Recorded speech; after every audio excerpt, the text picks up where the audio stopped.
الحمد لله نحمده ونستعينه ونستغفره ونعوذ بالله من شرور أنفسنا ومن سيئات أعمالنا من يهده الله فلا مضل له ومن يضلله فلا هادي له ونشهد أن لا إله إلا الله وحده لا شريك له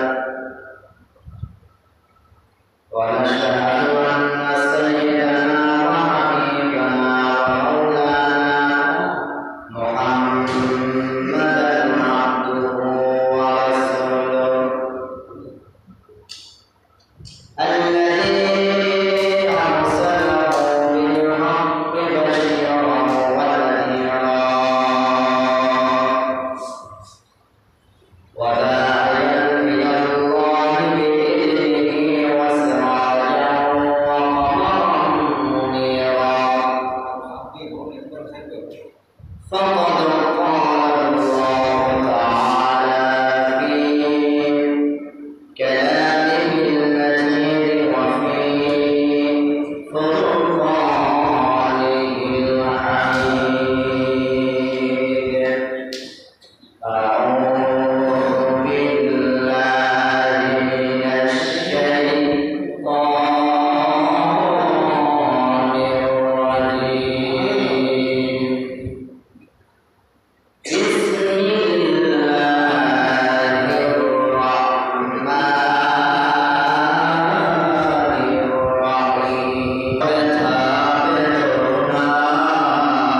الرحيم ফিরে আসনি তুমি আপন ঘরে দিনের আলো তুমি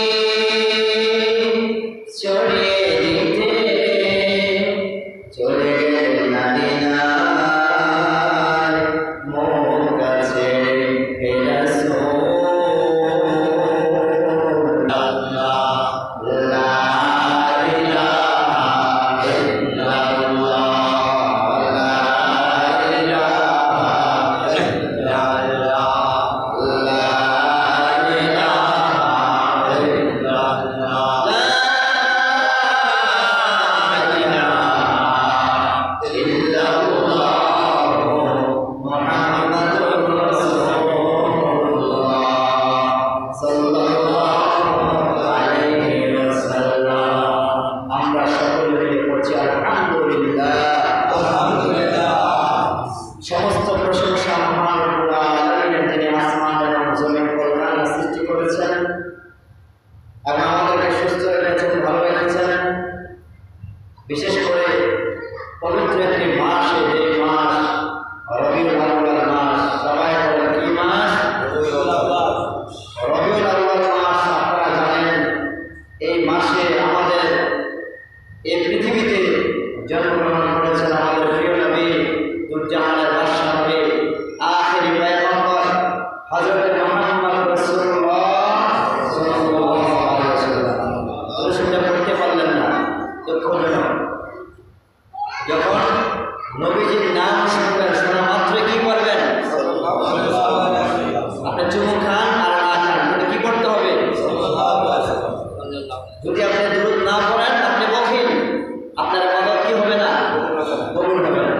এজন্য দুরূদ আপনাকে করতে হবে। সবাই বলেন সাল্লাল্লাহু আলাইহি ওয়াসাল্লাম। তো এই মাসে আখিরি পয়গম্বর, নবী কুলের শিরোমণি, নবীদের সর্দার, বলেন সুবহানাল্লাহ। এমন একজন পয়গম্বর যিনাকে সৃষ্টি না করা হলে আসমান জমিন কল্যাণ আপনি কোনো কিছু সৃষ্টি হবে না। এমন একজন নবীকে আল্লাহ রাব্বুল আলামিন সৃষ্টি করেছেন, এই মাসে সৃষ্টি করেছেন। এজন্য আমরা নবীর উম্মত হতে পেরে খুশি না বেজার? যদি হয় খুশি, আওয়াজ হবে বেশি। আবার বলি আলহামদুলিল্লাহ। অপরাধ নাই যে মানুষ করে না, তো ওই অপরাধ থেকে, ওই গুনাহ থেকে যারা বাঁচতে পারবে, যারা আল্লাহর কাছে ক্ষমা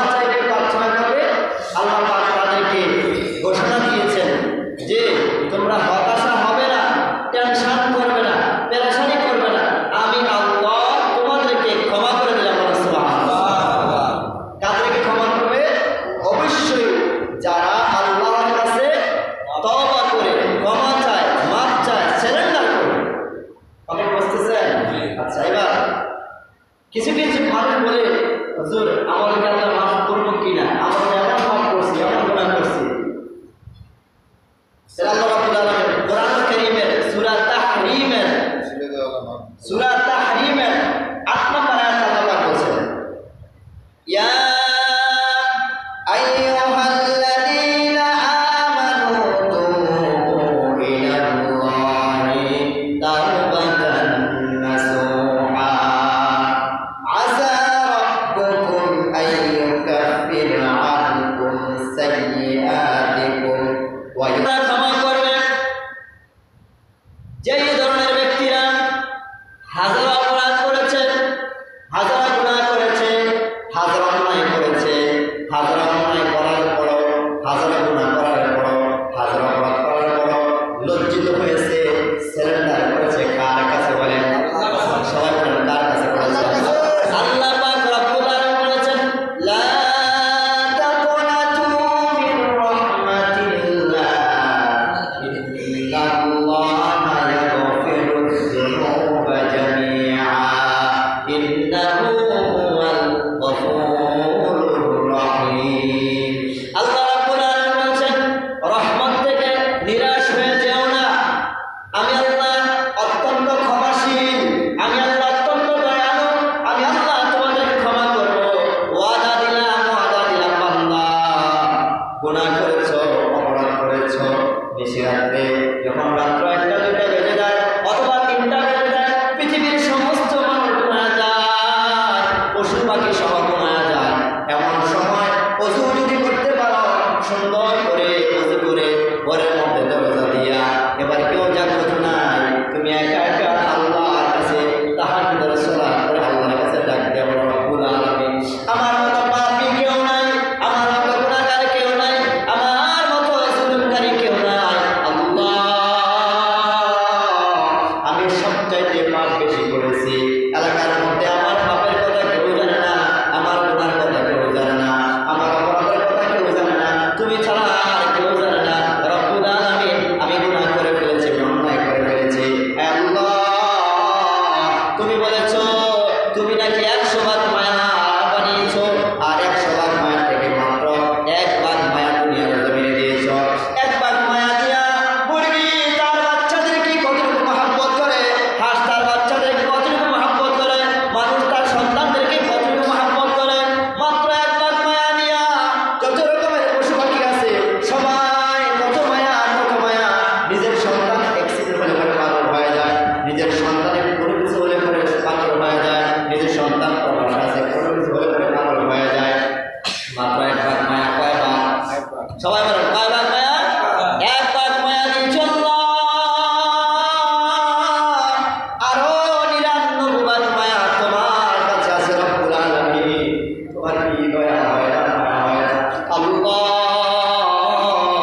আমি গুনাহ করে ফেলেছি, আমি অন্যায় করেছি, জুলুম করেছি। আল্লাহ তাআলা বলে আমার যে বান্দা নিজে নিজে গুনাহ করেছে, আমার কাছে হাত সমর্পণ করেছে, আমার কাছে সারেন্ডার করেছে, নিয়ত করেছে, আল্লাহ যা গুনাহ করেছি আর আমরা গুনাহ করব না, যা অপরাধ করেছি আর অপরাধ করব না, এরকম নিয়ত যারা করেছে, এমন এরাদা যারা করেছে, যদিও বান্দার বয়স 50 হয়ে যায়, 60 হয়ে যায়, 70 80 হয়ে যায়, যদি বান্দা বুঝতে পারে গুনাহ করে ফেলেছি, যদি বান্দা বুঝতে পারে অন্যায় আমার দ্বারা হয়েছে, আর হবে না, আর হবে না, আর হবে না। আল্লাহু আকবার। আল্লাহ পাকের ফেরেশতারা সাক্ষী, আল্লাহ পাক ফেরেশতাদেরকে ডাক দিয়ে বলে, ও ফেরেশতারা আমার বান্দা কি আমার জান্নাত দেখছে? কয় না। জাহান্নাম দেখছে? কয় না। জান্নাত জান্নাত জান্নাত জাহান্নাম কোনটাই দেখে নাই, তাহলে আমার বান্দা কেন কাঁদে? ফেরেশতারা ডাক দিয়ে রব্বুল আলামিন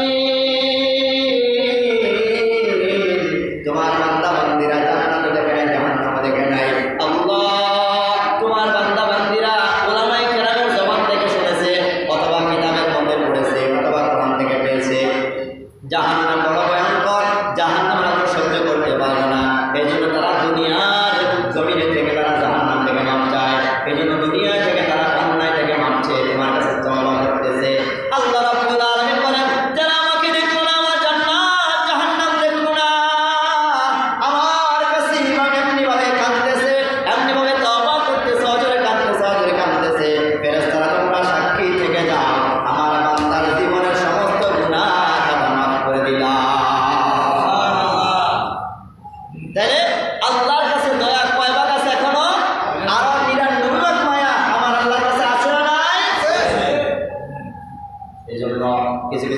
বলবে না হুজুর আমাদেরকে সুসংবাদ দিয়েছে, তাহলে এখন থেকে আমরা আর গুনাহ করে কোনো অসুবিধা নাই। আপনি জেনে বুঝে ইচ্ছাকৃতভাবে গুনাহ করেন যে আল্লাহ মাফ তো করে দিবে, আরো গুনাহ করে নেবেন, এরকম ডাকাত আছে না নাই?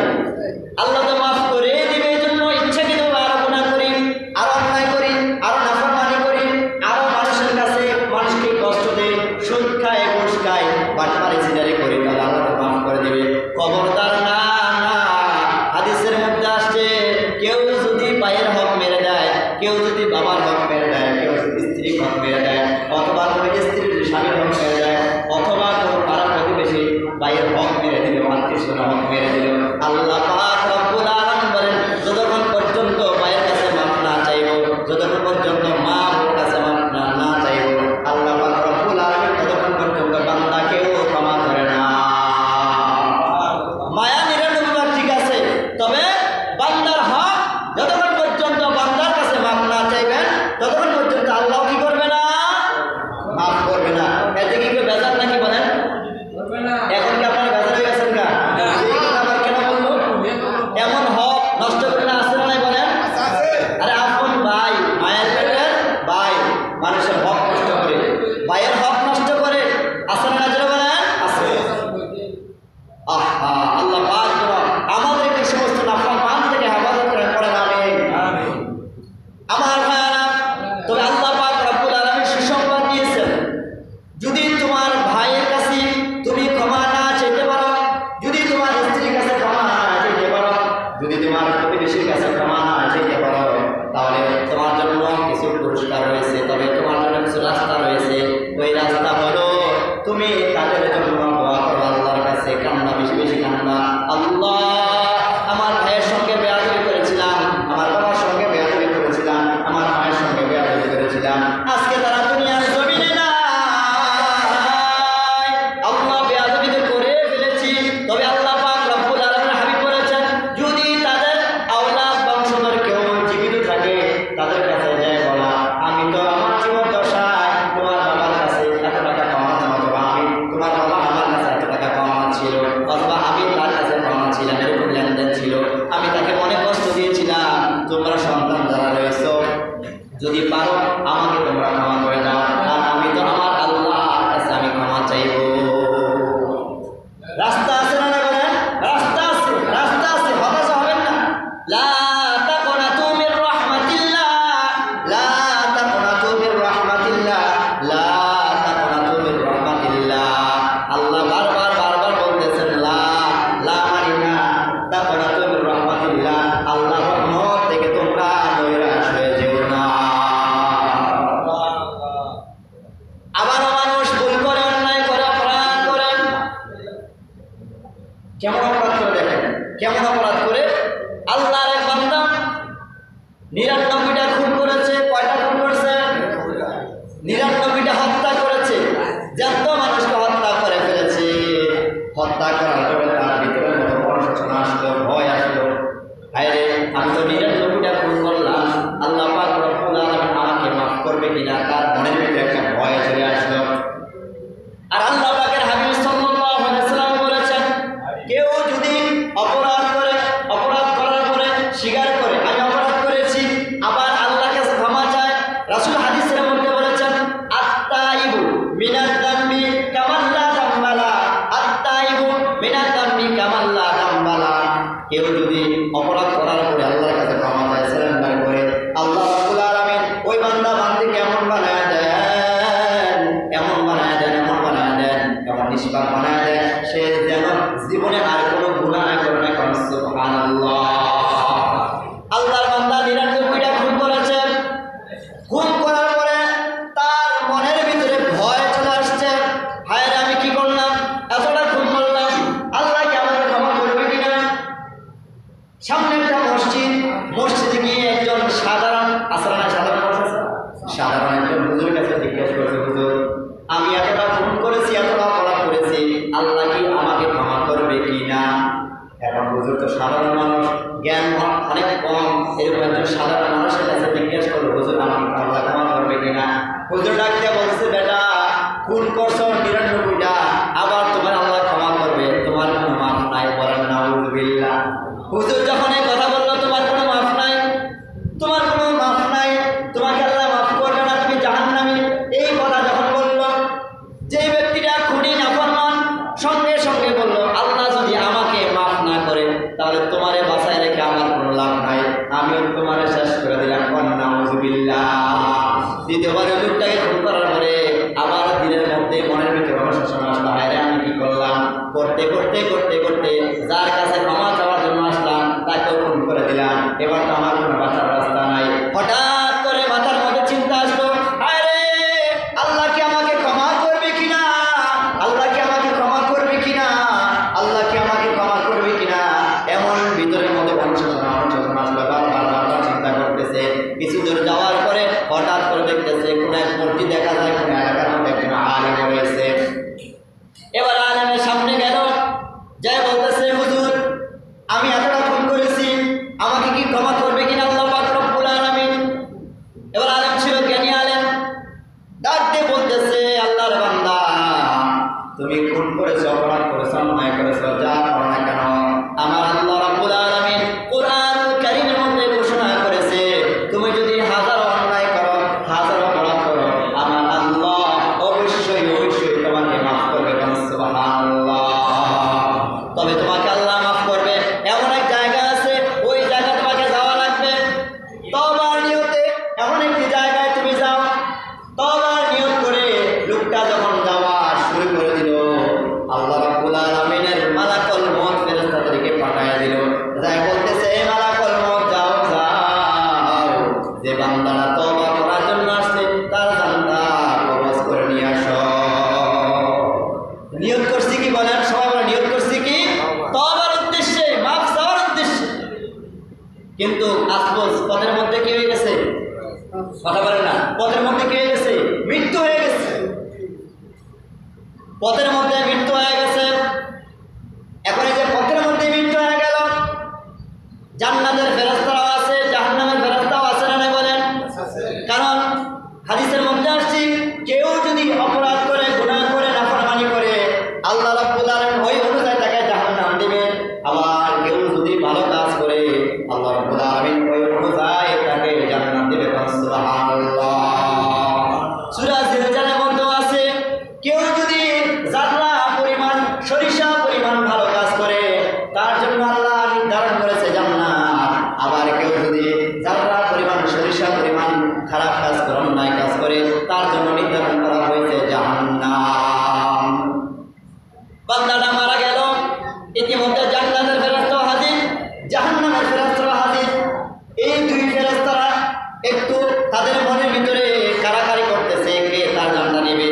জাহান্নামের ফেরেশতারা তাদের কথা হলো, লোকটা তো সারা জীবন অপরাধ করেছে, মানুষ খুন করেছে, কত বড় অন্যায় করেছে, আমরা তার জানটা নিয়ে নিব, অথবা আমরা তাকে নিয়ে যাব।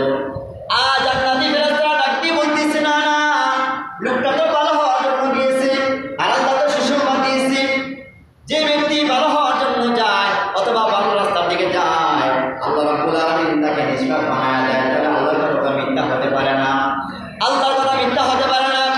ইতিমধ্যে সব যখন ফেরেশতারা জরগা লাগতেছি, হঠাৎ করে তাদের মাথার মধ্যে বুদ্ধি আসলো, আমরা জরগা না করে, নিজেরা জরগা না করে আল্লাহর কাছে জিজ্ঞেস করি, আমার মহান রব আল্লাহ তাআলা আমাদেরকে ফয়সালা করে দিবেন, কি করা যায়।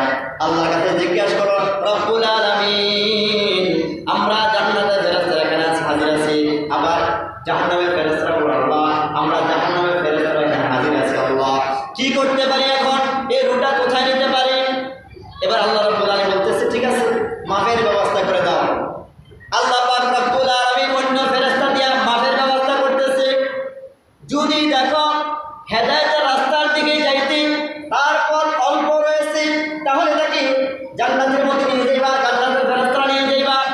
আর যদি দেখো মাফের জায়গা থেকে আরো বিশাল দূর আছে, এখনো মাফের জায়গা পর্যন্ত যায় নাই, অর্থাৎ যে জায়গায় গেলে পরে তওবা করতো সেই জায়গা পর্যন্ত এখনো বুঝতে পারে অনেক বাকি আছে। যদি এরকম দেখো, বেশ কম দেখো, যে জায়গার মধ্যে বেশি দেখবা সেই জায়গার মধ্যে জাহান্নামের তারা নিয়ে যাইবা, অথবা যদি জান্নাতের জায়গার মধ্যে কম দেখো, জান্নাতের মধ্যে নিয়ে যাইবা। সুবহানাল্লাহ। ইতিমধ্যে ফেরেশতারা মাপা আরম্ভ করলো, মাপা আরম্ভ করে দেখে যেই জায়গায় ক্ষমা চাওয়ার জন্য যাইবে ওই জায়গাটা একেবারে সংকীর্ণ, বলেন সুবহানাল্লাহ। আর যেখান থেকে বাইর হয়েছে সেই জায়গাটা বিশাল, এবং তার যে রূপটা কে নিয়ে যাবে বলেন তো এবার? জান্নাতের ফেরেশতারা কে নিয়ে যাবে বলেন? সুবহানাল্লাহ, সুবহানাল্লাহ। আমার বন্ধুগণ, আমার ভাইয়ারা, এই কথা দিয়ে আমি আপনাদেরকে কথাটাই বোঝাতে চাচ্ছিলাম, কেউ যদি নিয়ত করে আমি অন্যায় করবো না, যদিও করে ফেলেছি, আমি আবার ক্ষমা চাইলাম, আল্লাহর কাছে মাফ চাইলাম, আবার আল্লাহর কাছে তওবা করলাম, তওবাতুন নসুহা করলাম, আল্লাহ রাব্বুল আলামিন বলেন, বান্দা যত রকমের গুনাহ হয়েছে তোমার কোনো অসুবিধা নাই, আমি আল্লাহর কাছে তোমার এই গুনাহ দিলের পরিমাণ থাকবে না। সুবহানাল্লাহ বলবেন না? তুমি যদি সাগরের ফেনা পরিমাণ গুনাহ করো, অথবা পাহাড় পরিমাণ গুনাহ করে ফেলো, অথবা যা কিছু আছে সবচাইতে বেশি গুনাহ করো, মনে রাখবা সাগরের ফেনা পরিমাণ গুনাহ করলে পরে তার চাইতে 1000 গুণ বেশি রহমত আমি আল্লাহর কাছে বেশি আছে না। 1000 গুনাহ করে ফেলেছে, 1000 অপরাধ করে ফেলেছে, আল্লাহর কাছে ক্ষমা চাইতে হবে, ক্ষমা চাইতে হবে, মাফ চাইতে হবে। আল্লাহর এক বান্দা অপরাধ করেছে, মারাত্মক অপরাধ করেছে, অপরাধ করার পরে আল্লাহর হাবিব সাল্লাল্লাহু আলাইহি ওয়াসাল্লামের কাছে এসে বললেন, ইয়া রাসূলুল্লাহ, ইয়া হাবিবাল্লাহ, নবীজি, আমি তো এমন একটা পাপ করেছি, অন্যায় করেছি, আমি তো জাহান্নামের আগুন সহ্য করতে পারবো না, আল্লাহ পাক রব্বুল আলামিন কি আমাকে ক্ষমা করবে কিনা? আল্লাহর হাবিব সাল্লাল্লাহু আলাইহি ওয়াসাল্লাম বলেছেন, তুমি কি গুনাহ করেছো বলো? বলে, ইয়া রাসূলুল্লাহ, ইয়া হাবিবাল্লাহ, আমি এমন একটা অপরাধ করেছি, আমি জিনা করেছি। বলেন নাউযুবিল্লাহ। হাদিসের মধ্যে আসছে রাসূল সাল্লাল্লাহু আলাইহি ওয়াসাল্লাম একবার এদিকে ফিরে গেছেন, আবার উঠে গিয়ে বললেন, ইয়া রাসূলুল্লাহ, আমি এই কাজ করেছি। আবার রাসূল ওদিকে ফিরে গেলেন, আবার বলেন, ইয়া রাসূলুল্লাহ, আমি এই কাজ করেছি। আবার রাসূল ওদিকে ফিরে গেলেন। এবার রাসূল সাল্লাল্লাহু আলাইহি ওয়াসাল্লাম তিনবার বেলা ডাক দিয়ে বলতেছেন, তুমি কি চাও, কেন আমার কাছে আসছো? বলি, ইয়া রাসূলুল্লাহ, ইয়া হাবিবাল্লাহ, আমি যেহেতু গুনাহ করে ফেলেছি, আমি জাহান্নাম থেকে মুক্তি চাই, আমি জান্নাতের আশায়, কারণ জাহান্নামের শাস্তি আমি সহ্য করতে পারবো না। ইয়া রাসূলুল্লাহ, ইয়া হাবিবাল্লাহ, ও নবীজি, আমি এই গুনাহ থেকে বেঁচে আমি জাহান্নাম থেকে বাঁচার জন্য আপনার কাছে আসছি, আপনি আমাকে এই দুনিয়ার মধ্যে শাস্তির ব্যবস্থা করে দেন, আপনি আমাকে দুনিয়ার মধ্যে শাস্তির ব্যবস্থা করে দেন। এবার সাহাবায়ে কেরামদেরকে অর্ডার দিলেন, এই লোকটাকে নিয়ে যাও, যেহেতু তিনি বিবাহিত ছিল, তাকে মাটির নিচে গাড়ো, মাটির নিচে অর্ধেক গেড়ে এবার সাহাবায়ে কেরাম রাদিয়াল্লাহু তাআলা আনহু পাথর নিক্ষেপ করা শুরু করে দিলেন। যখন পাথর নিক্ষেপ করা শুরু করে দিলেন, পাথর নিক্ষেপ করতে করতে এক পর্যায়ে পাথরের আঘাতে ওই লোকটা থেকে, যে নাফরমান লোক, ওই লোক থেকে এক ফোঁটা রক্ত একজন সাহাবীর গায়ে লেগে গিয়েছে। যেই সাহাবীর গায়ে রক্তটা লেগে গেল, সাহাবী একটু ঘৃণা করলেন, একটু কষ্ট পেলেন, মনে মনে একটু বললেন, ছি, একটা নাফরমানের রক্ত আমার গায়ে লাগলো, একটা নাফরমানের রক্ত আমার গায়ে লাগলো। তৎক্ষণাৎ আল্লাহর হাবিব সাল্লাল্লাহু আলাইহি ওয়াসাল্লাম বলেছেন, এই সাহাবী, তোমার কথাটা আমি শুনেছি, মনে বড় আঘাত পেয়েছি, তার কারণ হলো এই, আল্লাহ পাকের খাঁটি বান্দারা যারা অন্যায় করেছে, অপরাধ করেছে, অপরাধ করার পরে আবার আমার কাছে সারেন্ডার করার জন্য আসছে, আল্লাহর কাছে মাফ চেয়েছে, আবার নিজের শাস্তি নিজে নেওয়ার জন্য আমার কাছে এসেছে, আমি তো তাকে শাস্তির ব্যবস্থা করলাম। তোমরা কি জানো একটা সুসংবাদ? তোমরা জানো না, জানো না, আল্লাহর বান্দাকে এমনভাবে ক্ষমা করেছে, এমনভাবে ক্ষমা করেছে, যদি তার ক্ষমার সওয়াব গোটা দুনিয়ার মানুষের কাছে দেওয়া হয়, এই সওয়াবটা দিয়া গোটা দুনিয়ার মানুষ জান্নাতে যাইতে পারবে। সুবহানাল্লাহ। বলেন তো দেখি, বুদ্ধিমান লোকেরা, সবাই জ্ঞানী মানুষ, ওনার এত বড় ফজিলতপূর্ণ কেন হয়েছে বলেন? ধরেন উনি খারাপ মানুষ, উনি তো অন্যায় করেছে, জুলুম করেছে, হ্যাঁ, অন্যায় একবারে খারাপ কাজ করেছে, তারপরে কেন আল্লাহ তার এত মর্যাদা দিল বলেন তো দেখি? বলেন, সবাই বলেন না। তিনি কি করেছেন? তওবা করেছেন। সবাই বলেন না, তিনি কি করেছেন?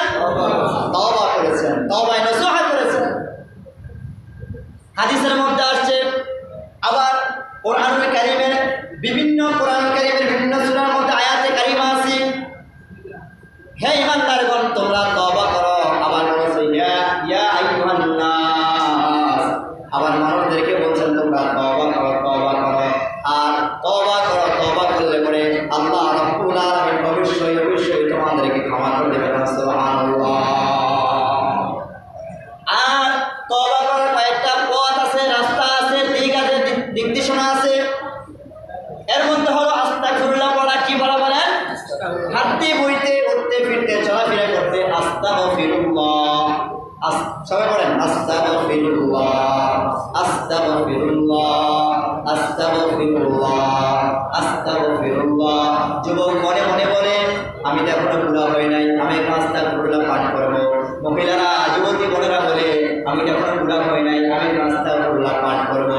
অনেক মানুষেরা বলে আমি তো এখনো বুড়া হই নাই, আমার সামনে তো আজরাইল আসে নাই, আমি কেন আস্তাগফিরুল্লাহ করবো, আমি তো এখন অসুস্থ হই নাই, আমি আস্তাগফিরুল্লাহ করবো। আমি সকলকে বলতে চাই এই যে আপনি বললেন আমার এখনো বয়স হয় নাই, মরণ এমন একটা সময় আসবে মরণ বয়স লাগে না। কথা বলেন ঠিক না বেঠিক? মরণ বয়স লাগে না। যখন সময় আসবে আপনার মালাকুল মউত আপনার সামনে চলে আসবেন, এক সেকেন্ডও দেরি হবে না। মহিলারা আপনারাও শুনেন, কান খাড়া করে শুনেন, এক সেকেন্ডও যখন আপনার আজরাইল লাগবে এক সেকেন্ডও দেরি করবে না। আপনি কথা বলতে পারবেন না আজরাইল আমার বাড়ির মধ্যে অনেক কাজ আছে, আমার ছেলে মেয়ের লেখাপড়া খরচ আমি চালাইতে পারি, আমার ছেলে মেয়ের পড়াশোনার খরচ আমাকে চালাইতে হয়, আমার এটা করতে হয় ওইটা করতে হয়, আমার বাড়ি দেখতে হয়, আমার ঘর দেখতে হয়, জমি জমা দেখতে হয়, আমাকে 1 ঘন্টা সময় দাও অথবা আধা ঘন্টার সময় দাও অথবা 1 দিনের সময় দাও। আল্লাহর কসম ফেরেশতার কাছে এই কথা বলে কেউ পার পাবে না। এজন্য মৃত্যু আসার আগে আগে কি পড়তে হবে বলেন? আস্তাগফিরুল্লাহ। পড়েন না, এটা যদি মানুষের আওয়াজ তাই পড়েন আস্তাগফিরুল্লাহ, আস্তাগফিরুল্লাহ, বারবার পড়েন আস্তাগফিরুল্লাহ। নবীজি হাদিসের মধ্যে বলেছেন কেউ যদি দৈনিক দিন 100 বারের উপর আস্তাগফিরুল্লাহ পাঠ করে, আস্তাগফিরুল্লাহ পাঠ করে, তাহলে আল্লাহর বান্দা যদি এই দিন মারা যায় আল্লাহ পাক রব্বুল আলামিন তাকে জান্নাতের মধ্যে দাখিল করবেন। সুবহানাল্লাহ। তাহলে আমার মা মহিলারা সবাই এখানে যারা আছেন সবাই বেশি বেশি হাঁটতে বইতে আস্তাগফিরুল্লাহ অথবা আস্তাগফিরুল্লাহ আল্লাযী লা ইলাহা ইল্লা হুয়াল হাইয়ুল কাইয়্যুম। আবার পড়েন আস্তাগফিরুল্লাহ আল্লাযী লা ইলাহা ইল্লা হুয়াল হাইয়ুল কাইয়্যুম ওয়া আতুবু ইলাইহি। আবার পড়েন আস্তাগফিরুল্লাহ আল্লাযী লা ইলাহা ইল্লা হুয়াল হাইয়ুল কাইয়্যুম ওয়া আতুবু ইলাইহি। বারবার বারবার পড়েন। আরেকটা হাদিস আপনাদেরকে শোনায় দেই, কেউ যদি আস্তাগফিরুল্লাহ পড়ে, যদি লোকটা টেনশনে পড়ে থাকে, যদি লোকটা পেরেশানির মধ্যে থাকে, আল্লাহ পাক রব্বুল আলামিন ইস্তিগফার করার কারণে আল্লাহ পাক রব্বুল আলামিন তার টেনশন দূর করে দেবেন। বলেন সুবহানাল্লাহ। উপযুক্ত মেয়েটা বিবাহ দিতে পারতেছেন না, বেশি বেশি ইস্তিগফার পাঠ করেন, বেশি বেশি ইস্তিগফার পাঠ করেন, আল্লাহ পাক রব্বুল আলামিন উপযুক্ত মেয়েটার বিবাহ শাদীর ব্যবস্থা করে দেবেন। বলেন সুবহানাল্লাহ। ছেলেটা প্রবাসী গিয়েছে, খুব বিপদের মধ্যে পড়ে গিয়েছে, হায় রে, ডানে তাকান বিপদ, বামে তাকান বিপদ, ডানে তাকান বিপদ, বামে তাকান বিপদ, সব জায়গায় বিপদ আর বিপদ, কোনো চোখে দেখতে পান না, কোনো সমস্যার সমাধান হয় না। তখনই বলেন আস্তাগফিরুল্লাহ, আস্তাগফিরুল্লাহ, আস্তাগফিরুল্লাহ, আস্তাগফিরুল্লাহ, আস্তাগফিরুল্লাহ। বারবার আস্তাগফিরুল্লাহ পড়ার কারণে আল্লাহ পাক রব্বুল আলামিন আপনার সমস্ত বিপদ থেকে আসান করে দেবেন। বলেন সুবহানাল্লাহ। তাহলে বারবার কি করতে হবে? আস্তাগফিরুল্লাহ। যুবক, বৃদ্ধ, এখানে যারা সকলে রয়েছেন আমি সকলের প্রতি অনুরোধ করব বেশি বেশি আস্তাগফিরুল্লাহ পাঠ করবেন। নামাজের পরে তো নিয়মিত রয়েছে আল্লাহর হাবিব সাল্লাল্লাহু আলাইহি ওয়াসাল্লাম যখন নামাজের সালাম ফিরাইতেন, আসসালামু আলাইকুম ওয়া রাহমাতুল্লাহ, আসসালামু আলাইকুম ওয়া রাহমাতুল্লাহ, তারপরে কি বলতেন? আল্লাহু আকবার একবার, তারপরে আস্তাগফিরুল্লাহ, আস্তাগফিরুল্লাহ, আস্তাগফিরুল্লাহ 3 বার পড়তেন। কথা বলেন ঠিক না বেঠিক? তাহলে আজ থেকে এখন থেকে আমরা এই আমলটা করব ইনশাআল্লাহ। কে কে করব? হাত তোলেন। নারে তাকবীর, নারে তাকবীর।